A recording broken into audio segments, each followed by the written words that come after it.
को मारा जाएगा।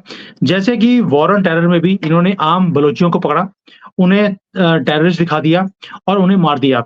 और दूसरी तरफ तालिबान को इन्फॉर्मेशन देते रहे कि आपके ऊपर अटैक होने वाला है, आप वहाँ से बच के निकल जाइए। अमेरिकन्स को 20 साल लग गए ये गेम समझने के लिए। अपने आप को वो दुनिया की सुपर पावर बोलते हैं। वो बोलते हैं साडी सीआईए, साडी एफबीआई और पाकिस्तान से हार गई। ये तो हालत है अमेरिका की। अब चाइनीज़ की बारी है। अब देखते हैं कितनी जल्दी बेवकूफ़ बनते हैं और पाकिस्तान करेगा भी। जैसे ही ऑपरेशन को अनाउंस किया है, 11 लोगों को इन्होंने बोल दिया और जी मिलिटेंट पकड़े गए। आसिफ हार्ले, ये वही मिलिटेंट है जिन्होंने आपके लोगों के ऊपर अटैक किया था, चाइनीज़ के ऊपर।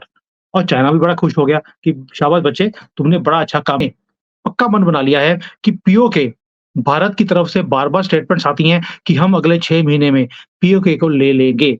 और चाइना नहीं चाहता कि पीओके कभी भी पाकिस्तान के हाथ से निकले, क्योंकि अगर पीओके पाकिस्तान के हाथ से निकलता है, दैट मीन्स कि चाइना का डायरेक्ट एक्सेस टू पाकिस्तान हमेशा के लिए बंद हो जाएगा और वो नहीं चाहेगा कि उसके $50 बिलियन का सीधा नुकसान हो जाए। है इतना काम, ना कि चाइनीज़ बोल रहे हैं पाकिस्तान को अर्ज़ है इतने काम, तो उन्होंने वो दाँव रख के उन्होंने वो ही कर दिया इंतकाम। तो चाइना ने बोला था इतने काम करने हैं आपको, अगर आप चाहते हैं कि पैसे मिले हमारे से, तो पाकिस्तान ने बोला भाई बाप सानू तो पैसे दे दो, जो मर्जी करा लो।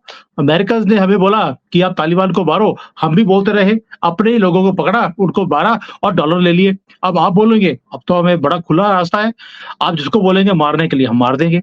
अब रीज़न क्या है? पाकिस्तान को सिर्फ चाहिए पैसे, वो अपने लोगों को मारे, कुछ भी करे, कोई फ़र्क नहीं पड़ता। और चाइना ने बोल दिया नमस्कार दोस्तों, मैं अंबर जैदी और एक बार फिर से आप सबका स्वागत करती हूँ हमारे आज के खास कार्यक्रम में। और आज हमारे साथ मौजूद है सुमित जैन जी, सीधे चाइना से। बहुत स्वागत है आपका। नमस्कार, जय हिंद। नमस्कार, जय हिंद। सुमित जी, आज आप आए हैं और आपको अंदाजा होगा कि आज हम क्या चर्चा करने वाले हैं। तो फाइनली चाइना धमकी के तहत अब पाकिस्तान जो एक सैन्य अभियान शुरू करने वाला है, और पाकिस्तान के प्रधानमंत्री शहबाज शरीफ ने ये ऐलान भी कर दिया है कि आतंकवाद के विरोध में वो अभियान को मंजूरी दे चुके हैं। और उसका जो नाम है 2024 में वो नए नाम से आया है, ऑपरेशन अज़्म इस्तेहकाम। और इससे पहले 2014 में भी इसी तरह का एक अभियान जारी किया गया था, ऑपरेशन ज़र्ब-ए-अज़्म। और उसमें भी ऐसी को कुछ कोशिश की गई थी, लेकिन वो कोशिश कहीं पहुँचती नहीं है। आप इस जो ये सैन्य अभियान है, इसको किस तरह से देख रहे हैं? आपको लग रहा है कि अब चाइना के दबाव में आकर पीओके, बलूचिस्तान, इन सब में जो सपोज़िटली आतंकवादी संगठन है, उनके खिलाफ ये ऑपरेशन कर शुरू हो पाएगा? अहमद जी, पहली बात ये है कि बहुत लेट न्यूज़ दे रही हैं आप। 1 महीना पहले मैं ऑलरेडी इसको बता चुका था कि चाइना से ये वाली पॉलिसी आ रही है और पाकिस्तान को करना भी पड़ेगा। अभी अब 1 महीने के बाद इंडियन मीडिया में अभी पता लग रहा है, और पाकिस्तान को भी पता नहीं था जब ये मैं ऑलरेडी बता चुका था उनको कि आपके ऊपर ये ऑपरेशन होने वाला है। अब आपने आपने कभी सोचा कि ये जो नाम रखा है, चाइनीज़ ने नाम दिया है पाकिस्तानियों को और पाकिस्तानियों ने भी कॉपी पेस्ट कर दिया। अब आप सोच के देखिए, नाम क्या था? अर्ज़ है इतना काम, ना कि चाइनीज़ बोल रहे हैं पाकिस्तान को अर्ज़ है इतने काम, तो उन्होंने वो दाँव रख के उन्होंने वो ही कर दिया इंतकाम। तो चाइना ने बोला था इतने काम करने हैं आपको, अगर आप चाहते हैं कि पैसे मिले हमारे से, तो पाकिस्तान ने बोला भाई बाप सानू तो पैसे दे दो, जो मर्जी करा लो। अमेरिकन्स ने हमें बोला कि आप तालिबान को मारो, हम भी बोलते रहे, अपने ही लोगों को पकड़ा, उनको मारा और डॉलर ले लिए। अब आप बोलेंगे, अब तो हमें बड़ा खुला रास्ता है, आप जिसको बोलेंगे मारने के लिए हम मार देंगे। अब रीज़न क्या है? पाकिस्तान को सिर्फ चाहिए पैसे, वो अपने लोगों को मारे, कुछ भी करे, कोई फ़र्क नहीं पड़ता। और चाइना ने बोल दिया, 2 चीज़ें बोली हैं कि कॉन्फिडेंस जो है एक-दूसरे के ऊपर, it is even more precious than gold. ये जो प्राइम मिनिस्टर है चाइना का, उसने बोला है पाकिस्तान को कि भई हम कॉन्फिडेंस हमारा आपके ऊपर ज़ीरो है, आपकी सिक्योरिटी फोर्सेस के ऊपर ज़ीरो है, क्योंकि वो हमारे लोगों को, जो वर्कर भी है छोटा-सा, उसको प्रेसिडेंशियल जो एक सिक्योरिटी होती है, वही तो माँग रहे हैं हम। बुलेट प्रूफ जैकेट चाहिए, बुलेट प्रूफ गाड़ियाँ हैं और साथ में सिक्योरिटी जानी चाहिए एक वर्कर के लिए भी। आप वो भी दे नहीं सकते, इतनी छोटी-सी डिमांड है हमारी और उसके बदले में हम आपको पैसे दे रहे हैं। तो पाकिस्तान ने बोल दिया ठीक है जी, आप जो बोल रहे हैं हम देने को तैयार हैं, बस पैसे और भेज दो। तो जो कॉन्फिडेंस है उसको इंक्रीज़ करवाने के लिए चाइना ने प्रेशराइज़ किया है पाकिस्तान को कि भई एक तो सिक्योरिटी इंक्रीज़ करनी पड़ेगी, दूसरा इसको करने के लिए जो आपकी सुप्रीम कोर्ट है, हाई कोर्ट है, भई वहाँ पर सुप्रीम कोर्ट नाम की भी चीज़ है। और वहाँ पर होता क्या है कि जितने भी उग्रवादी होते हैं, उनके ऊपर अगर कोई केस होता भी है, उन्हें छोड़ दिया जाता है। जैसे इंडिया में भी यही कुछ हो रहा है आज की डेट में। मुझे लगता है पाकिस्तान से कुछ जजेस हमारे कोर्ट में भी पहुँच गए हैं इंडिया के अंदर। लेकिन पाकिस्तान की बात करते हैं। पाकिस्तान के अंदर जो कोर्ट्स हैं वो हमेशा उग्रवादियों को छोड़ देती हैं कि एविडेंस ही नहीं है कि इसने 100-200 लोगों को मारा होगा। ये बेचारा देखने में बड़ा सिंपल सा लगता है। ये मुझे लगता नहीं है कि मार सकता है। आई फील कि he is not the culprit, इसको छोड़ दो। तो इवन जो दाऊद है या हाफ़िज़ सईद है, ऐसे लोगों को भी वो इसी मामले में छोड़ देते हैं कि देखने में बड़े शरीफ से लग रहे हैं। तो चाइना ने बोल दिया, ये जो आपके सुप्रीम कोर्ट में जो कुछ होता है, हमें ये बदतमीज़ियाँ नहीं चाहिए। हमें चाहिए कि भई ये जितने लोग पकड़े, सुप्रीम कोर्ट जाने से पहले इनको बदतहूरों के पास पहुँचा दिया जाए। तो इसीलिए जो ये ऑपरेशन है, अर्ज़ है इतने काम। इतने काम का मतलब एक ही है कि जितने भी तुम्हारे हाथ में बंदे आएँ, उनको सिर्फ़ तुमने बदतहूरों के पास पहुँचना है, बस इतना ही काम है और कुछ नहीं करना। इससे क्या होगा कि तुम्हारे घर में सफाई होनी शुरू हो जाएगी। हमें तुम्हारे सुप्रीम कोर्ट से मतलब नहीं है, हमारे तुम्हारी सिक्योरिटी फोर्सेस से मतलब नहीं है, हमारे लोगों को सिक्योरिटी मिलनी चाहिए because confidence is more precious than gold. और इसीलिए पाकिस्तान को अब डॉलर नहीं चाहिए, युआन चाहिए और युआन लेने के लिए ये काम करने पड़ेंगे। सुमित जी, हालाँकि पाकिस्तान तो ये कह रहा है कि जो अभियान है ये देश से दहशतगर्दी और जो आतंकवाद है उसको ख़त्म करने के लिए नेशनल इंटरेस्ट में किया जा रहा है। लेकिन हम सब जानते हैं कि चाइनीज़ प्रेशर में किया जा रहा है और ख़ास तौर से जो ये ज़रबे अज़्म इस्तेकाम है, ये पीओजे के और गिलगित-बल्टिस्तान में इसको ख़ास तौर से करना है। क्या आपको लगता है कि एक क्योंकि हमने देखा कि पीओजेके और गिलगित-बल्टिस्तान में हमने देखा कि आंदोलन भी चल रहे हैं पाकिस्तान के विरोध में, क्या वो भी एक तीर से दो निशाना करने की कोशिश की जा रही है इसकी आड़ में?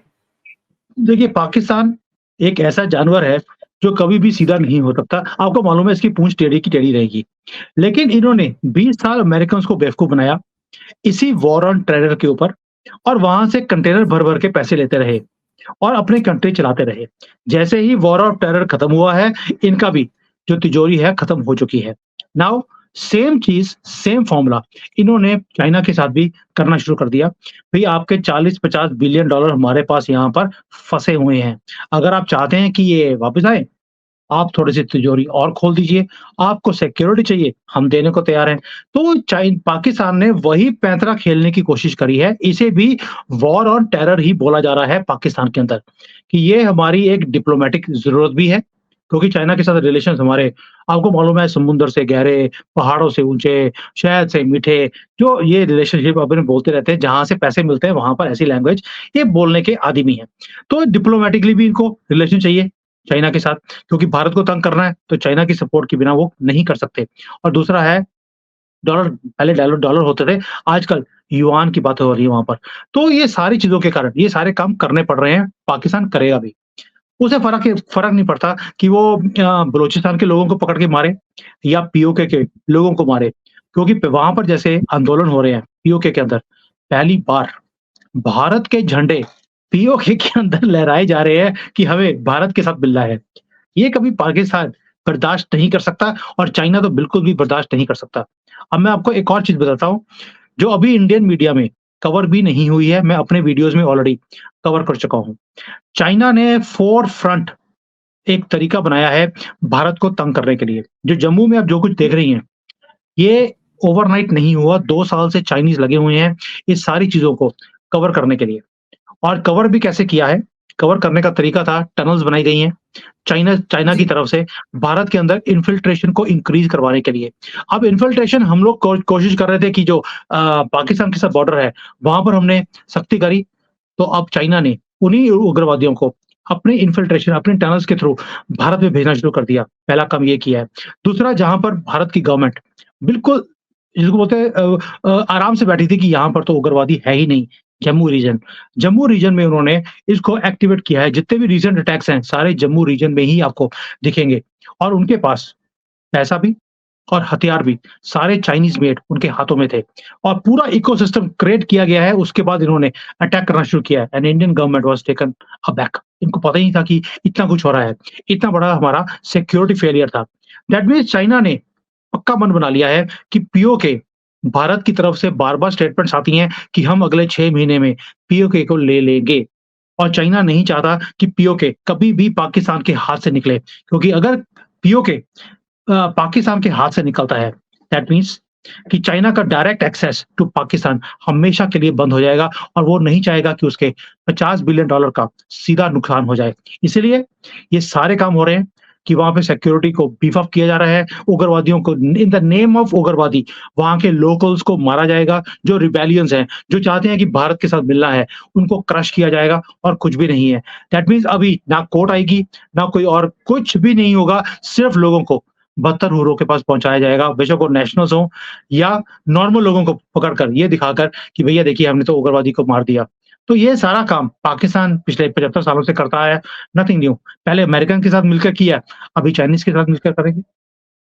लेकिन पहले उन्होंने जो अफ़गान थे उनको निशाना बनाया और डॉलर्स के लिए अमेरिका के साथ मिलकर जो अफ़गान्स को निशाना बनाया और जो कुछ भी हुआ, जिसके लिए जो अफ़गानिस्तान के लोग हैं वो पाकिस्तान से जिस इसी की वजह से नफ़रत भी करते हैं। लेकिन अगर हम पीओजे गिलगित-बाल्टिस्तान की बात करते हैं ख़ास तौर से, अब कहीं न कहीं ऑपरेशन अज़्म इस्तेहकाम के नाम पर कश्मीरियों को टारगेट करने का ये प्लान है और साथ ही साथ चाइना को भी ये समझा दिया जाएगा कि देखिए हम टेरर के खिलाफ और आपके लोगों को प्रोटेक्ट करने के लिए इतना बड़ा कदम उठा रहे हैं।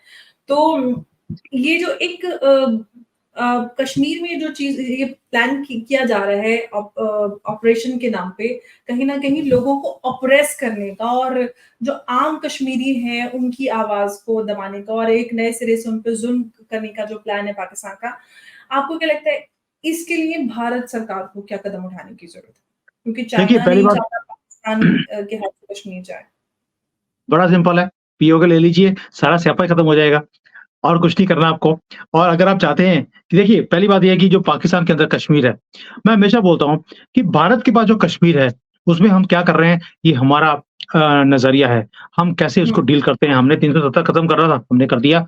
अब पाकिस्तान अपने एरिया में अपने लोगों के साथ क्या करता है, why should we bother? Hmm, it is Kashmiris problems और ये पाकिस्तान की प्रॉब्लम है। हमें दूसरे के मामले में दखल अंदाज़ी करने की कोई भी ज़रूरत नहीं है। हमने सोचा हुआ है कि हमने मोदी जी की 3rd टर्म में पीओके लेना है एज़ सूनर द बेटर। मेरा बड़ा सिंपल सा एक फ़ॉर्मूला है कि सूनर द बेटर जितनी जल्दी ले सकते हैं ले लीजिए। वहाँ पर ना तो उनके पास लड़ने के लिए हथियार हैं, ना पैसा है, ना डिप्लोमैटिकली कोई सपोर्ट है और अब तो अंदर से ही आवाज़ें आनी शुरू हो गई कि हमने भारत के साथ मिलना है। सो मोदी गवर्नमेंट हमेशा ही तब काम करती है जब परफेक्ट टाइमिंग हो। मोदी हमेशा बोलते हैं perfect time, perfect place and choose भी मैं करूँगा कि वो वक़्त कौन-सा होगा। मोदी जी के ऊपर छोड़ देते हैं कि वो पीओके कब लेंगे और योगी जी और मोदी जी ये 2 ऐसे ऐसे इंसान हैं जिनकी वाणी के ऊपर मुझे पूर्ण विश्वास है। और योगी जी ने पहले बोल दिया था कि मोदी 3 ओ वे शुरू होते ही 6 महीने में हम पीओके ले लेंगे, यानी कि पीओके भारत का पार्ट होगा। तो आई टेक देयर वर्ड दिसंबर 31, 2024 इससे पहले-पहले अगर ले लें, इससे बढ़िया काम नहीं हो सकता। क्यों? क्योंकि पाकिस्तान की एक ही सपोर्ट है, वो है चाइना और अगर चाइना का बॉर्डर पाकिस्तान से ही कट जाए, कि लगता ही ना हो, उससे बढ़िया बात हो नहीं सकती। लेकिन एक बात है कि अगर हम इस पूरे ऑपरेशन की बात करते हैं और इन्होंने ज़र-ए-अज़्म के नाम से पहले भी 2014 में किया था, अब 2024 में उसी ऑपरेशन को नए नाम से लेकर आ रहे हैं, मतलब वो इच्छाधारी की तरह वो दूसरा रूप ले लिया, नागिन वही है। लेकिन उस नागिन से कुछ डसा नहीं जाता। क्या ये जो इच्छाधारी नाग है, जो वाक़ई में बड़े-बड़े अ, विलेन्स हैं हाफ़िज़ सईद जैसे, क्या उनको निगल पाएगी? नहीं, इसमें या कुछ भी इतने होगा नहीं। सारे आम लोगों को इसमें मारने का काम किया जाएगा? सिर्फ आम लोगों को मारा जाएगा। जैसे कि वॉर ऑन टेरर में भी इन्होंने आम बलोचियों को पकड़ा, उन्हें टेररिस्ट दिखा दिया और उन्हें मार दिया। और दूसरी तरफ तालिबान को इन्फॉर्मेशन देते रहे कि आपके ऊपर अटैक होने वाला है, आप वहाँ से बच के निकल जाइए। अमेरिकन्स को 20 साल लग गए ये गेम समझने के लिए। अपने आप को वो दुनिया की सुपर पावर बोलते हैं। वो बोलते हैं साडी सीआईए, साडी एफबीआई, वो पाकिस्तान से हार गई। ये तो हालत है अमेरिका की। अब चाइनीज़ की बारी है। अब देखते हैं कितनी जल्दी बेवकूफ़ बनते हैं और पाकिस्तान करेगा भी। जैसे ही ऑपरेशन को अनाउंस किया है, 11 लोगों को इन्होंने बोल दिया और जी मिलिटेंट पकड़े गए। आसिफ हार्ले, ये वही मिलिटेंट है जिन्होंने आपके लोगों के ऊपर अटैक किया था, चाइनीज़ के ऊपर। और चाइना भी बड़ा खुश हो गया कि शाबाश बच्चे, तुमने बड़ा अच्छा काम किया है। ये बाद में पता लगेगा 10 साल के बाद कि चूल्हा कैसे लगाया गया। चाइना को चूना लगाया जा रहा है अमेरिका के बाद युआन के लिए। देखिए, चाइनीज़ ने पूरी दुनिया में 60-65 कंट्रीज़ हैं जिनको चूना लगाया। एक ही कंट्री है जिसने चाइना को चूना लगा दिया। पाकिस्तान। हाँ, सोच ये के देखिए चूने की कि एक फैक्ट्री है ऐसा कंट्री है जिसने जो कि 50 चूने की billion factory dollar $50 billion China से ले लिए, वापस करने का नाम नहीं है और जब-जब चाइना ने अपने पैसे वापस माँगे हैं या अपना इंटरेस्ट माँगना शुरू किया, उसके 4-5 लोग मार दिए। अब चाइना उसके बाद बात ही नहीं करता कि मेरे पैसे वापस कर दो। वो और कहते हैं चाइ भाई मुझे लोगों को प्रोटेक्ट कर लो बस। हाँ, और चाइना ने भी ऑपरेशन दे दिया। अर्ज़ है इतना काम। इतना काम कर दो बाकी काम देख लेंगे। बट अगेन मतलब हम लोग हँस रहे हैं, बहुत सीरियस मुद्दा है अगर हम आतंकवाद की बात करें इंडियन सबकॉन्टिनेंट में, क्योंकि पाकिस्तानी ही आतंकवाद की जननी है और जितने टेरर आउटफिट्स पाकिस्तान में हैं, जितने आतंकवादी पाकिस्तान में हैं, उनके लिए कभी पाकिस्तान ने कुछ नहीं किया, इनफैक्ट उनको पैदा किया है, उनको बनाने वाला पाकिस्तान है। इस तरह के ऑपरेशन से क्या फ़ायदा होगा? चाइना आपको लग रहा है बेवकूफ़ बनता रहेगा या जो इंटरनेशनल फोरम्स हैं, जो पाकिस्तान को टेररिस्ट नेशन मानते हैं, क्या उनको ये सारी चीज़ें समझ में नहीं आ रही कि एक ऐसे ही एक एक्सरसाइज़ हो रही है, कुछ रियल मायने में आतंकवाद के खिलाफ कुछ कदम नहीं उठाया जा रहा है? देखिए, पहली बात ये है कि प्रेशर पाकिस्तान के ऊपर भी है और चाइना ने ही फ़ॉर्मूला दिया है कि भैया आईएमएफ से तुम पैसे लेते रहो, मैं तुम्हें कुछ भी देने वाला नहीं हूँ और अमेरिकन्स को बेवकूफ़ बनाने का आपका पुराना रिकॉर्ड है। उन्हें दिखा देना कि देखिए हम तो वॉर ऑन टेरर कर रहे हैं, यहाँ पर जितने उग्रवादी थे जिनको पहले हमने पाला, अभी हम उन्हें ही खुद ही मार रहे हैं और जितना तुम मारते रहोगे, उतने तुम्हें पैसे मिलते रहेंगे। मैं इसका फ़ॉर्मूला बताता हूँ कि क्या फ़ॉर्मूला है। आपको याद होगा कि पिछले 1 साल में पाकिस्तान को 2 या 3 बार पैसे मिल चुके हैं और मिले भी कब हैं? जब-जब उन्होंने उग्रवादियों को मारा है, यानी कि कोई आया, आकर अज्ञात आदमी आए, उन्होंने आकर बंदों को मार दिया और जब-जब वो लिस्ट जो पकड़ाई गई है आईएमएफ की तरफ से, वो जैसे-जैसे लिस्ट छोटी होती जा रही है, इनको डॉलर मिलते जा रहे हैं। तो चाइना ने बता दिया कि भैया फ़ॉर्मूला अच्छा है, अमेरिकन्स को बेवकूफ़ बनाते रहो, इनकी लिस्ट छोटी करते रहो और पैसे लेते रहो वहाँ से और पाकिस्तान को करना पड़ेगा। मरता क्या नहीं करता, यही रीज़न है, जिसके कारण पाकिस्तान को ये जो ऑपरेशन है, दोबारा से करना पड़ रहा है 10 साल के बाद। क्या 10 साल पहले जो इन्होंने ऑपरेशन किया था, उसका कोई फ़ायदा हुआ? एक ही फ़ायदा हुआ। इनके जो जनरल थे, उनकी जो वेस्ट 42 थी, वो 48 हो गई, डॉलर खा-खा कर और कुछ भी नहीं हुआ। इन्होंने सिर्फ अमेरिकन से वो पतलून मैं इसलिए बोल रहा हूँ 48 क्योंकि 9 मई को जब इमरान खान उनके कोर कमांडर घर के में चला गया था, उसकी पतलून उठा के ले गए थे, तो 3-3 लोग भी फँस नहीं रहे थे, इतनी बड़ी उसकी पतलून थी, इनके जनरल की। तो उसी से मैं बोल रहा हूँ कि जो 42 की वेस्ट थी, वो 48 हो गई थी, डॉलर खा-खा के क्योंकि कंटेनरों में जब डॉलर आते हैं, तो ऐसा ही होता है। तो अभी जो पुराना ऑपरेशन था उसके अंदर एक ही काम हुआ, कंट्री और गरीब हो गया, टेररिज्म और इंक्रीज़ हो गया, सिर्फ जनरलों की वेस्ट बढ़ गई है। अभी भी इस बार भी ऐसा होगा, मुनीर वैसे भी पतला-सा है, उसको खाने के लिए कुछ मिला नहीं क्योंकि जो पिछला बाजवा था, वही सबका जन का बैंड बजाकर वो भाग गया। तो अब जो मुनीर है, उसको पैसे चाहिए, जितने भी जनरल बनते हैं इनके आर्मी के, उन्हें पैसा चाहिए होता है और पैसा निकालने के लिए कोई एवेन्यू बचा ही नहीं है इस कंट्री में। तो इसने भी एक अच्छा फ़ॉर्मूला बना दिया चाइना को बेवकूफ़ बनाने का। होगा कुछ भी नहीं इसमें, इसमें एक ही चीज़ होगा, लोकल लोग और तंग किए जाएँगे और उनके ऊपर इनको मारा जाएगा, डिस्प्लेस किया जाएगा अपने घरों से और उनके जो रिसोर्सेज़ हैं, उनके ऊपर कब्ज़ा किया जाएगा चाइनीज़ गवर्नमेंट की तरफ से भी और पाकिस्तान की आर्मी की तरफ से भी। Nothing else is going to change. Pakistan पिछले 75 सालों से यही कुछ देखता आया है और मैंने उनके साथ शो भी किया था, जो पाकिस्तानी नेशनल्स हैं। कई लोग हैं, गलती से मुझे बुला लेते हैं और वहाँ पे जाके जब मैंने उनसे बात करी, तो दे वर आल्सो शॉक्ड कि how do you come to know about this inside news कि क्या चाइना पाकिस्तान से करवाने वाला है? एंड दे सेड हमें फ़र्क नहीं पड़ता। पहले डॉलर आ रहे थे, अभी युआन आ जाएँगे, हमारे तो बल्ले-बल्ले है। एग्ज़ैक्टली उनको तो पैसे चाहिए, चाहे कोई सी भी करेंसी हो, फिलहाल वो आके पाकिस्तान रुपए में बदल जाती है तो पैसे बहुत सारे हो जाते हैं। जैसे कि हमारे यहाँ बहुत सारे लोग जैसे ज़ियारत पे ईरान वग़ैरह जाते हैं, तो वहाँ जाके इंडियन जो करेंसी है ना, वो बहुत सारी हो जाती है। तो वो लोग जब वो बोलते हैं ना किसी चीज़ का प्राइस का इतने लाख का है, तो हमारे लोग डर जाते हैं, "अरे! इतना महँगा।" फिर उनको पता चलता है, "अरे नहीं, इनकी करेंसी बहुत छोटी है।" ठीक है, तो वैसे इन लोगों को पता है कि पैसे बहुत सारे हो जाएँगे, तो उनके पास पैसे आएँगे। लेकिन सुमित जी एक सवाल है जो बहुत सीरियस है। पाकिस्तान वो देश जो लगातार कश्मीर में जो मतलब सो कॉल्ड सपोज़िटली जो हमारा कश्मीर है, उसमें वो कहते हैं ह्यूमन राइट वायलेशन हो रहा है, ह्यूमन राइट वायलेशन है। अब वो ऑफ़िशियली ह्यूमन राइट वायलेशन की तैयारी चाइना के प्रेशर में आके कर रहा है, क्योंकि हमें इतना पता है कि जो रियल आतंकवादी है, उनको पकड़ना तो इनके बस की बात नहीं है और ना ही वो करेंगे। आम लोगों को टारगेट करने की तैयारी है। ऐसे में चाइना के खिलाफ क्या हम कर सकते हैं? देखिए, पहली बात ये है, भारत ने पहले भी बहुत चाइना ही पाकिस्तान या फिर कश्मीर के लोगों को आम लोगों को प्रोटेक्ट करने के लिए। देखिए, पहली बात है कि हम लोग इंडियन कश्मीर जो है, इसके अंदर जो भी करना चाहिए था, ऑलरेडी इंडियन गवर्नमेंट कर रही है। इससे बड़ी बात नहीं हो सकती कि योगा डे वहाँ पे मनाया गया कश्मीर के अंदर, वो भी प्रधानमंत्री मोदी जी की तरफ से। ये छोटी मूव नहीं है, ये ऑप्टिक्स होते हैं और मोदी जी ऑप्टिक्स में माहिर हैं। कौन-सी चीज़ कहाँ पर कैसे हथौड़ा मारना है, ये कोई मोदी जी से सीखे। और जो पूरी टीम थी इनकी, वहाँ पे थी, वहाँ पे जो इनकी मोदी जी की जो मीडिया की टीम है, वो मेरे टच में भी हैं। I have done lot of shows with them and they were very happy कि मोदी जी ने इस बार 21 जून को कश्मीर को चूज़ किया है, क्योंकि वो सारी पिक्चर्स पूरी दुनिया में गई हैं और ये चीज़ें पाकिस्तान को और चाइना को परेशान करने के लिए इनफ थी। तो भारत जो करना चाहिए, भारत ऑलरेडी कर रहा है।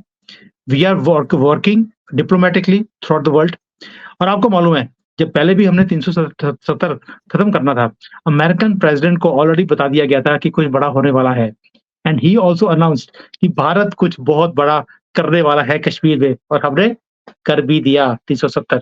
इस बार भी मुझे एक उम्मीद है मोदी जी से कि जब भी वो गवर्नमेंट में आते हैं, आते ही कुछ बहुत बड़ा काम करते हैं।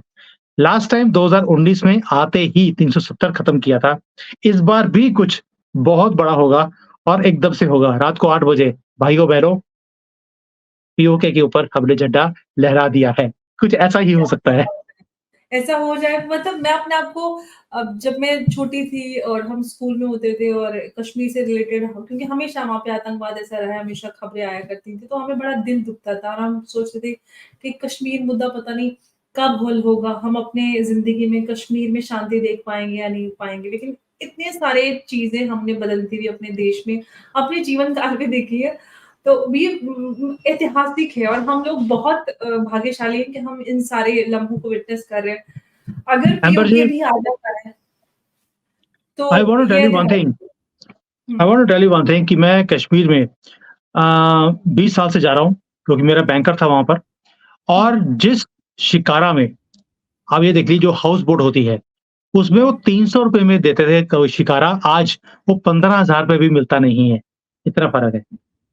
बिल्कुल, टूरिज़्म इतना एकदम बूम कर रहा है, लोग खुश हैं और देखिए एक आम इंसान को यही सरोकार होता है कि उसका घर चले, रोज़गार चले, उसके बच्चों को अच्छा स्कूल मिले, अच्छा अस्पताल मिले, बेहतर रोज़गार के मौके हों, तो और क्या चाहिए किसी को भी। सही बात है। सो इससे बढ़िया चीज़ कोई हो नहीं सकती कि मोदी जी ने ऑलरेडी योगा डे बना लिया है। बस 8 बजे भाइयों-बहनों बोलना है, काम खत्म। हाँ, और मैं उम्मीद करती हूँ कि जो ये चाइना के प्रेशर में आकर पाकिस्तान एक नई चाल चल रहा है, पीओके और गिलगित-बाल्टिस्तान के आम लोगों को टारगेट करने की जो तैयारी है, इसको लेकर भी हमें आँखें खोल के रखनी है क्योंकि कोई भी आम इंसान टारगेट नहीं होना चाहिए क्योंकि अभी भी जो अभी वहाँ पे अभियान आंदोलन चले हैं, बहुत सारे लोगों को जेल में डाला है, बहुत सारे बच्चों को मारा है। तो ये एक साज़िश हो सकती है उन लोगों को टारगेट करने की क्योंकि वहाँ पर जो एंटी पाकिस्तान सेंटिमेंट है वो काफ़ी ऊपर चढ़ता जा रहा है, तो ये भी नज़र रखने की ज़रूरत है जब तक पाकिस्तान से हम पीओके को वापस नहीं लेते हैं, तब तक इंतज़ार करना होगा और जो पीओके में आम लोग हैं, उनकी सुरक्षा के लिए, उनके अधिकारों के लिए हमें आवाज़ बुलंद करनी होगी।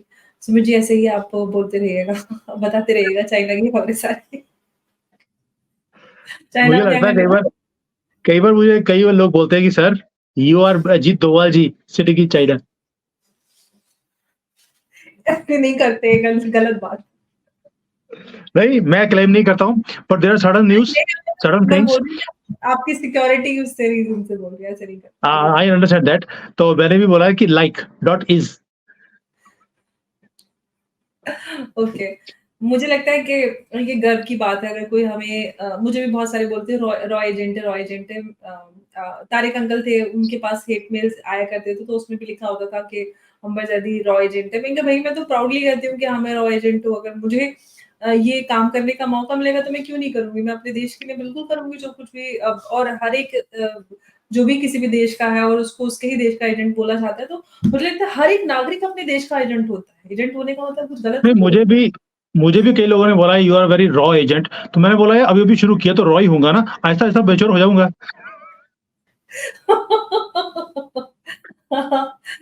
मतलब यही खैर है कि किसी ने ऐसा ये चाइना का एजेंट नहीं बोला।